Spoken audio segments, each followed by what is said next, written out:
J'ai eu 35 ans et je me suis organisé une fête. Rien d'extravagant, juste une installation dans le jardin avec des guirlandes lumineuses, de la nourriture faite maison, une playlist Spotify que j'ai passé 2 heures à peaufiner. J'ai même fait le gâteau moi-même. Au chocolat avec une crème au beurre à la framboise. Mon préféré. J'ai envoyé les invitations 3 semaines à l'avance. Maman a dit qu'elle vérifierait son emploi du temps. Ava, ma sœur, l'a laissé en suspens.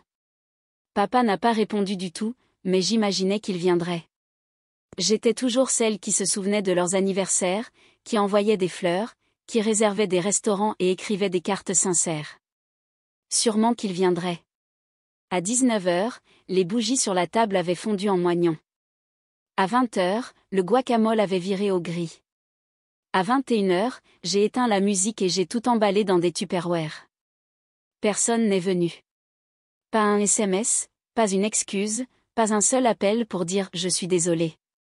5 jours plus tard, j'ai reçu un SMS de groupe de ma mère. Nous organisons le 60e anniversaire de papa, une semaine au Keys. 2800$ par personne.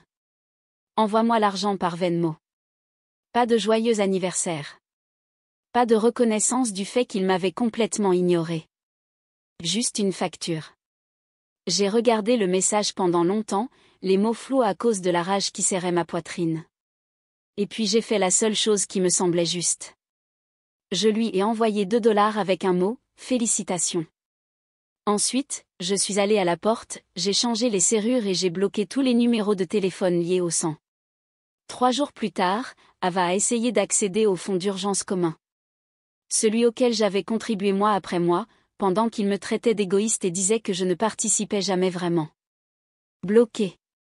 Et juste au moment où je pensais qu'ils allaient enfin me laisser tranquille, la police s'est présentée à ma porte.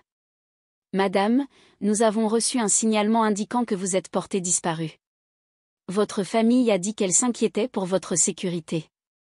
Je m'appelle Delilah Quinn, d'où que vous regardiez cette vidéo, restez avec moi. Parce que lorsque les gens qui ne se montrent jamais pour vous commencent à crier lorsque vous disparaissez, ce n'est pas parce qu'ils s'inquiètent. C'est parce que vous avez pris l'oxygène qu'ils volaient tranquillement et que vous apprenez à respirer sans eux. Quand j'avais 8 ans, ma sœur Ava a reçu un tout nouveau vélo pour son anniversaire, rose avec une selle scintillante et des pompons blancs sur le guidon. Elle ne l'avait même pas demandé. Elle s'est juste réveillée et l'a trouvé sur le porche, brillant et parfait. La même année, j'ai reçu un ensemble de crayons de couleur d'occasion pour le mien. La moitié d'entre eux étaient déjà utilisés, la plupart étaient cassés. Maman a souri quand je les ai ouverts. Tu es la créative, a-t-elle dit. Ava est plus sportive. Et ce fut le début. Ava était célébrée, j'étais fonctionnelle. Elle recevait des éloges, de l'attention, un dessert supplémentaire. On me disait que j'étais si mature pour mon âge, ce qui, dans notre maison, était juste un code pour dire « Nous attendons de toi que tu comprennes des choses qui font mal ». Au lycée, Ava séchait les cours et organisait des soirées pyjama qui laissaient la cuisine en désordre. J'avais des notes parfaites et je faisais la vaisselle sans qu'on me le demande. Quand elle a accidenté la voiture de papa, ils ont blâmé la pluie. Quand j'ai raté le couvre-feu de 10 minutes à cause d'un bus en retard, j'ai été privée de sortie pendant une semaine. Pourtant, j'ai continué à me montrer. À chaque fête, à chaque dîner de famille, à chaque anniversaire, armée de cadeaux, de patience et d'un peu d'espoir que peut-être, cette fois, ils me traiteraient comme si j'avais de l'importance. Au lieu de cela, je me suis habituée à entendre les mêmes phrases en boucle. Ne le prends pas personnellement. Elle traverse juste une phase. Tu comprendras un jour. Mais ce jour n'est jamais arrivé. À 28 ans, j'ai prêté 5000$ à Ava pour l'aider à traverser une période difficile. Je ne les ai jamais revus. À 31 ans, je me suis occupée de maman après son opération. J'ai changé les bandages, nettoyé la maison, géré les papiers d'assurance. Ava est passée une fois pendant 20 minutes, est partie avec un selfie et une histoire à raconter à ses amis sur le côté émotionnellement épuisant des soins. Pourtant, ils l'ont remerciée en premier dans le SMS de groupe. Et moi? Tu as toujours été la personne fiable. Comme si c'était de l'amour. Quand j'ai organisé ma fête d'anniversaire pour mes 35 ans, je savais qu'il ne fallait pas s'attendre à quelque chose d'extravagant. Mais j'ai pensé que peut-être, il viendrait. Il s'avère que j'attendais toujours d'être vue par des gens qui avaient fait de l'art de faire semblant que je n'étais pas juste devant eux. Ce soir-là, après que personne ne soit venu, je me suis assise sur mon porche à regarder les bougies vacillantes et la seule chose à laquelle je pouvais penser était, combien d'années vais-je encore perdre à espérer que cette fois, ce sera différent? Je ne le savais pas encore, mais je leur avais déjà posé ma dernière question. La suivante viendrait sous forme de silence, et ce serait ma première vraie réponse. Le lendemain du jour où j'ai envoyé $2 à ma mère avec le message « Félicitations », je me suis assise par terre dans mon salon et j'ai ouvert tous les tiroirs dont ils avaient une clé, métaphoriquement et littéralement. La serrure de la porte d'entrée changée, la clé de rechange que j'avais cachée sous le pot de fleurs pour les urgences jetées. Le compte de streaming partagé qu'ils utilisaient mais auquel ils ne contribuaient jamais annulé. Le groupe de discussion familiale qui ne me pingeait que lorsque quelqu'un avait besoin d'aide pour déménager, emprunter de l'argent ou se plaindre de ses problèmes, je l'ai quitté sans un mot. J'ai parcouru la liste et bloqué tous les numéros liés à ma lignée. Non pas par colère, mais par clarté. Il ne s'agissait pas de supprimer des personnes. Il s'agissait de supprimer l'accès à moi, à ma paix, à mon temps, à mon énergie, des choses qu'ils avaient prises librement sans jamais me demander si j'en avais assez pour moi-même. Ce jour-là, j'ai ouvert mon congélateur et j'ai regardé le reste du gâteau d'anniversaire que j'avais enveloppé dans du papier d'aluminium. Toujours intact. J'en ai pris une bouchée, froide, sucrée, dense de sucre et d'une sorte de tristesse tranquille. Puis je l'ai jeté à la poubelle. Il n'y a pas eu de cérémonie, pas de musique triste en fond sonore, juste le son d'un couvercle en plastique qui se ferme. Final. Après cela, je me suis connectée au compte d'épargne d'urgence commun. Celui sur lequel ils étaient tous d'accord pour dire qu'il était destiné aux affaires familiales, mais qui en réalité signifiait que je déposais $250 chaque mois tandis qu'Ava retirait de l'argent pour des séjours spontanés au spa et que papa l'utilisait pour payer ses paris de football fantasy. J'en avais financé 90%. Je l'ai gelé. Je ne l'ai pas vidé. Je n'ai rien volé. J'ai juste fait en sorte que personne ne puisse y toucher. Pas sans que je sois présente. 3 jours plus tard, Ava a essayé de retirer $800. Refusé. C'est alors que les SMS ont commencé. D'abord d'elle, et, je pense qu'il y a un problème avec la banque. Puis de maman, as-tu changé quelque chose sur le compte joint? Puis encore d'Ava. Cette fois plus directement, pourquoi es-tu mesquine? Ce n'est pas si grave. J'ai regardé ce dernier message pendant longtemps. Pas si grave. Il n'était pas venu à mon anniversaire. Il n'avait pas envoyé de SMS, appelé ou reconnu mon existence. Il m'avait envoyé une facture au lieu de s'excuser, mais c'était moi la mesquine. Je n'ai pas répondu. C'est le jour où j'ai éteint mon téléphone pour de bon. J'ai dit à mes clients qu'ils pouvaient me joindre par email uniquement. Je me suis déconnectée des médias sociaux, j'ai supprimé mes photos de notre dossier iCloud partagé. Je ne devais d'explication à personne, car la vérité était que je n'avais pas disparu. J'avais juste enfin cessé de leur donner une place au premier rang de la vie qu'ils n'avaient jamais applaudi. Et ça, c'est le silence. Ce n'était pas passif. C'était du pouvoir. Ava a essayé d'appeler 6 fois en une journée. Je n'ai pas répondu.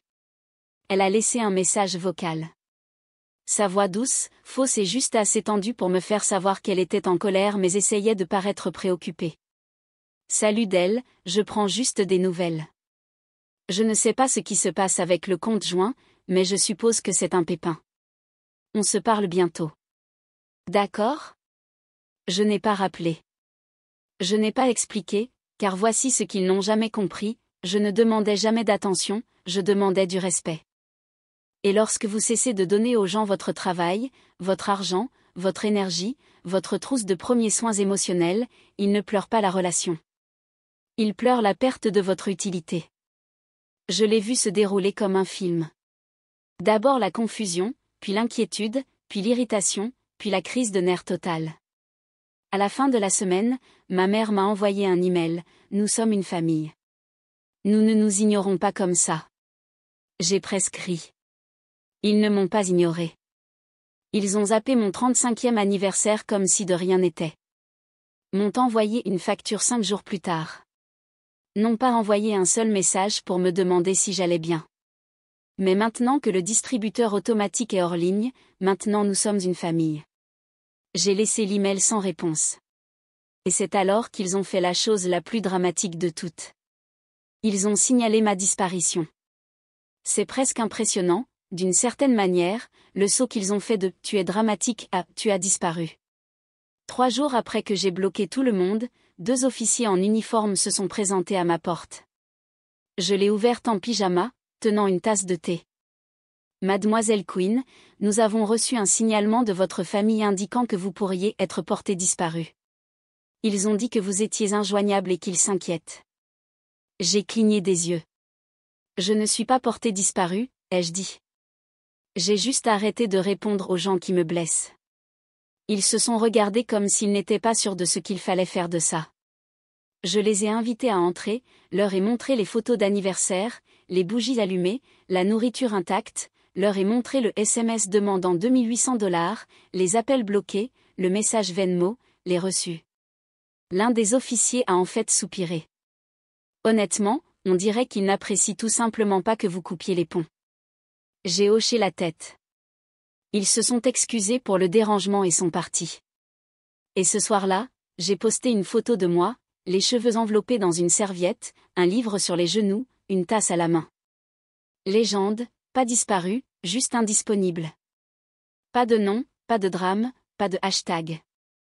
Mais je sais qu'ils l'ont vu, car le silence est peut-être invisible, mais son poids est inoubliable. Après le départ de la police, je me suis assise dans un silence complet.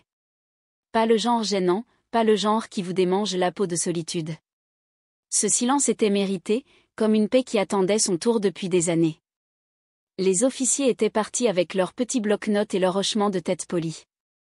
Ils ne m'avaient pas traité comme une menace, juste comme une autre adulte qui avait décidé de fixer des limites, ce qui, imaginez, n'est pas un crime. Pourtant, je n'arrivais pas à me défaire de l'absurdité. Ils ont signalé ma disparition. Pas d'appel le jour de mon anniversaire, pas de coup à ma porte le lendemain. Mais à la seconde où j'ai cessé d'être utile, j'étais soudainement perdue. Ce n'était pas de l'inquiétude, c'était du contrôle déguisé en panique. La seule chose qui manquait était leur capacité à me joindre, et je ne la leur rendais pas. Le même soir, Ava a posté sur son histoire Instagram. Pas directement à propos de moi, mais je reconnais l'ombre quand j'en vois une. Certaines personnes disparaissent et pensent que cela les rend mystérieuses, mais surtout, cela les rend égoïstes. Un selfie à la plage a suivi. Légende, #famille d'abord. C'est drôle comme les gens qui prêchent la famille d'abord sont toujours ceux qui pensent que cela signifie que vous passez en dernier.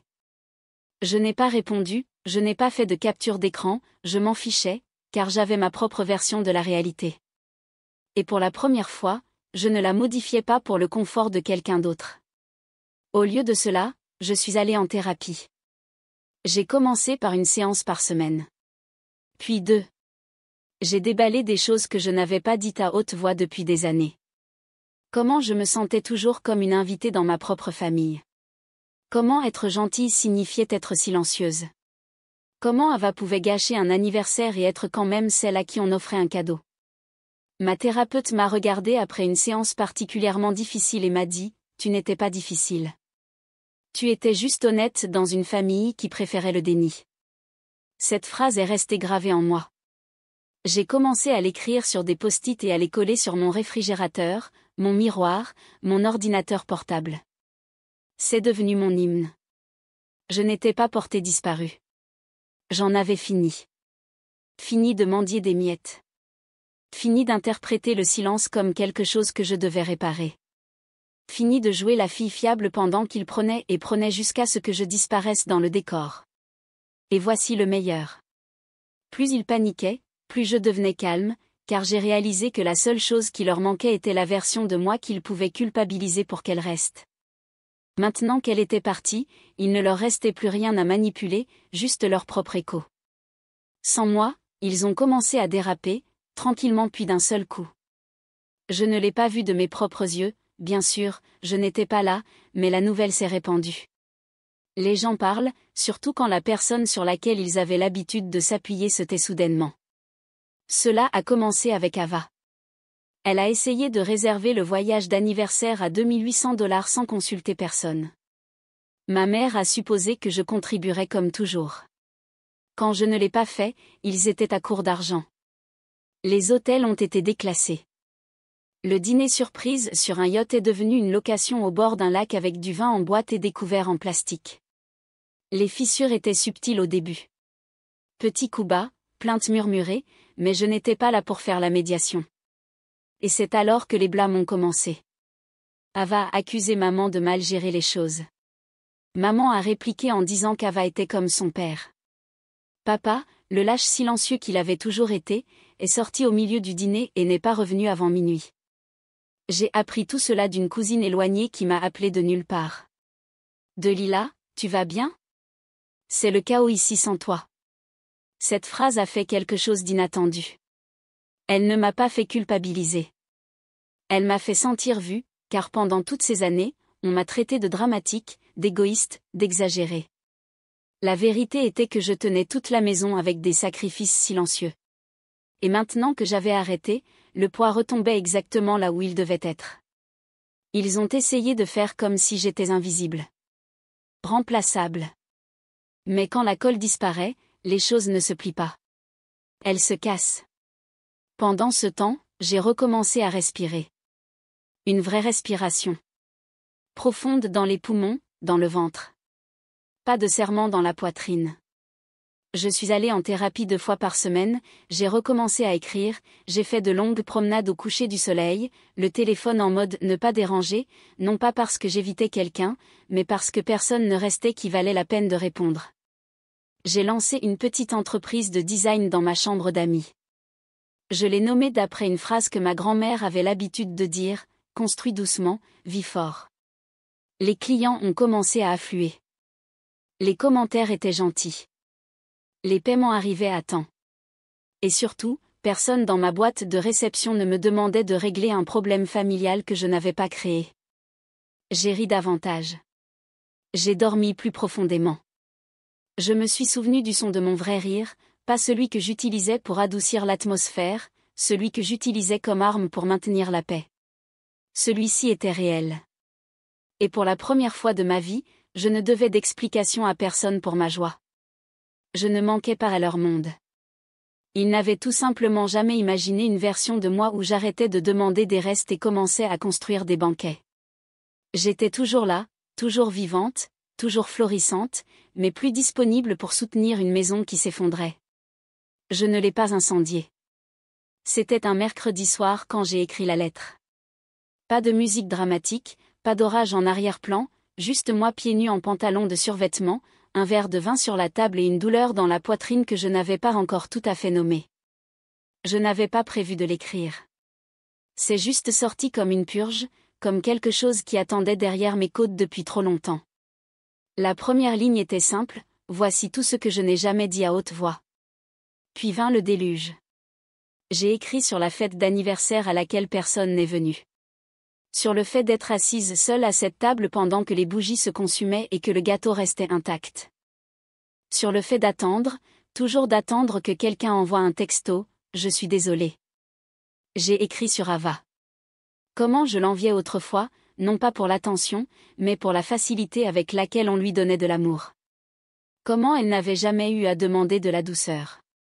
Comment, même lorsqu'elle blessait les gens, quelqu'un intervenait pour la protéger. Pendant ce temps, c'était moi qui balayais. J'ai écrit sur ma mère. Comment son silence était toujours plus fort que les mots. Comment sa froideur m'avait appris à penser que refuser l'affection était normal. Que l'amour devait être gagné en étant utile. J'ai écrit sur mon père, comment il avait regardé tout cela et n'avait rien dit. Et comment le silence d'un père donne l'impression d'être effacé au ralenti. Et puis j'ai écrit sur moi-même, la version de moi qu'il pensait connaître. La forte, la silencieuse, celle qui n'avait jamais besoin de rien, celle qui gérait tout. Et comment toute cette force qu'il louait était de la survie, pas un choix. Je leur ai dit que je leur pardonnais, mais pas pour eux, pour moi. Parce que le pardon, j'ai appris, ce n'est pas laisser quelqu'un s'en tirer à bon compte. C'est réaliser que vous n'avez plus à porter le poids. Quand j'ai terminé, la lettre faisait 5 pages. Mon écriture était un peu tremblante, l'encre était maculée à quelques endroits. Je l'ai pliée, je ne l'ai pas relue, je ne l'ai pas corrigée, je ne me suis pas arrêtée pour décider si elle avait du sens. Puis je suis sortie dans le jardin, j'ai allumé un petit feu dans le foyer et j'ai laissé tomber les pages une par une. Elles se sont recroquevillées au coin, ont noirci, ont disparu en cendres. J'ai regardé chaque mot brûler. Et, chose étrange, je n'ai pas pleuré. Pas une seule fois. Je me suis juste sentie plus légère. Ce n'était pas de la vengeance. Ce n'était pas une conclusion du genre dramatique, criée au visage. C'était une libération. Le genre de paix qui ne vient que lorsque vous cessez d'essayer de faire en sorte que les gens vous comprennent et que vous vous comprenez vous-même à la place. J'ai fini mon vin en silence, je suis rentrée, je me suis brossé les dents, j'ai dormi sans rêve. Cette lettre, ils ne l'ont jamais reçue et ils n'en ont jamais eu besoin, car elle n'était pas pour eux. Elle était pour la fille en moi qui s'est assise à des centaines de dîners où personne ne la regardait dans les yeux. La fille qui a passé des années à se demander « Qu'est-ce que j'ai fait de mal ?» La fille qui savait enfin. Elle n'était pas brisée. Elle était juste entourée de gens qui profitaient de son silence jusqu'à ce qu'elle cesse d'être silencieuse. Le matin de mon 36e anniversaire, je me suis réveillée à l'odeur de cannelle et de café. La lumière du soleil traversait les rideaux transparents, chauds et dorés. Dans la cuisine, des rires résonnaient. Ma meilleure amie Maria fredonnait une vieille chanson de Whitney Houston tout en préparant du pain perdu. Il y avait des tulipes dans un vase que je ne me souvenais pas avoir placé là. C'était doux, calme, réel et c'était à moi. Pas un grand hôtel, pas un voyage insulaire à $2800 avec de faux sourires et des polos assortis. Juste de la joie qui n'avait pas besoin d'étiquette de prix. À table se trouvaient des gens qui étaient venus, non pas pour l'apparence, non par obligation, mais parce qu'ils m'aimaient de la manière constante et sacrée que je suppliais autrefois ma famille de me donner. Maria, ma collègue Jenna et sa femme Isaac, mon voisin qui avait apporté une bouteille de vin et un pain aux bananes avec « Joyeux anniversaire » gravé dessus en pépites de chocolat. Nous avons mangé, fait des blagues idiotes et personne n'a vérifié son téléphone au milieu d'une conversation. À un moment donné, quelqu'un a dit « Dis-la, tu as l'énergie la plus calme que j'ai jamais ressentie. » Et j'ai souri, car le calme n'était pas mon histoire. J'étais autrefois la tension enveloppée dans la peau, la réparatrice, la bonne fille, le second choix. J'avais l'habitude de me réveiller chaque anniversaire en me demandant s'il se souviendrait. Si peut-être, cette année, le gâteau ne ressemblerait pas à des excuses pour quelque chose que je n'avais pas fait. Maintenant, je ne me posais plus la question, car je n'attendais plus que quelqu'un me voie. Je me voyais moi-même. Après le brunch, je me suis blottie près de la fenêtre avec mon journal. Non pas pour me défouler, non pas pour expliquer, juste pour me souvenir. J'ai écrit une phrase en haut de la page, il pensait que j'avais disparu. Mais en réalité, j'ai juste arrêté de me montrer pour des gens qui ne se sont jamais montrés pour moi. Ce n'était pas de l'amertume. Ce n'était même pas de la tristesse. C'était la vérité. Et la vérité est plus lourde que le chagrin. Mais elle vous tient plus honnêtement. Ils avaient dit au monde que j'étais portée disparue.